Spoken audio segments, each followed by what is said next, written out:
প্রিয় বন্ধুরা, আসসালামু আলাইকুম। সবাই কেমন আছেন? আশা করি অনেক অনেক ভালো আছেন। আজকে একটি গুরুত্বপূর্ণ ভিডিও থাকছে। আমরা 1898 সালের ফৌজদারি কার্যবিধি আইনের 42 ধারা হতে 54 ধারা পর্যন্ত আমরা শিখব। তো ভিডিওটি প্রথম থেকে শেষ পর্যন্ত দেখবেন এবং যদি উপকৃত হন তাহলে অবশ্যই লাইক করবেন, শেয়ার করবেন, কমেন্টস করবেন। তো আমরা 1898 সালে ফৌজদারি কার্যবিধি আইনের যে চতুর্থ অধ্যায়ে যে পুলিশ, জনসাধারণ পুলিশ এবং ম্যাজিস্ট্রেটকে সাহায্য করবেন, চতুর্থ অধ্যায়ের আমরা 42 ধারা শিখব। 42 ধারাতে বলা হয়েছে যে জনসাধারণ পুলিশ ও ম্যাজিস্ট্রেটকে সাহায্য করতে বাধ্য।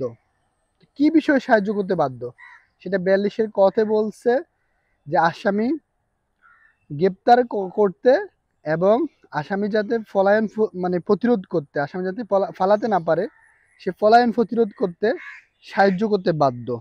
এবং 42-এর খতে বলছে যে সরকারি সম্পত্তি রক্ষা করার জন্য রক্ষার্থে সংবাদ দিতে বাধ্য। এবং এই ক খ দুটাই বলছে যে যদি সংবাদ যুক্তিসঙ্গত কারণ ব্যতীত যদি সংবাদ না দেয় তাহলে পেনাল কোডের 187 ধারা মোতাবেক শাস্তি ভোগ করবে, 1 মাস বিনাশ্রম কারাদণ্ড এবং 200 টাকা জরিমানা।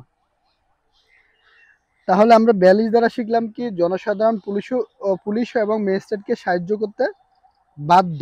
সেটা হবে কি কতে বলছে যে কতে বলছে আসামি গ্রেপ্তার করতে এবং পলায়ন প্রতিরোধ করতে, আর খতে বলছে যে সরকারি যে কোনো সরকারি সম্পত্তি, নদী নালা, খাল বিল, কালভার্ট এই ধরনের ক্ষতির হাত থেকে রক্ষা করার জন্য সংবাদ দিতে বাধ্য।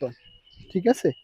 তা 43 হচ্ছে যে পুলিশ অফিসার ব্যতীত অন্য যে ব্যক্তিকে পরোয়ানার দায়িত্ব দেয় মানে পরোয়ানা কার্যকর করেছেন তাকে সাহায্য দেন।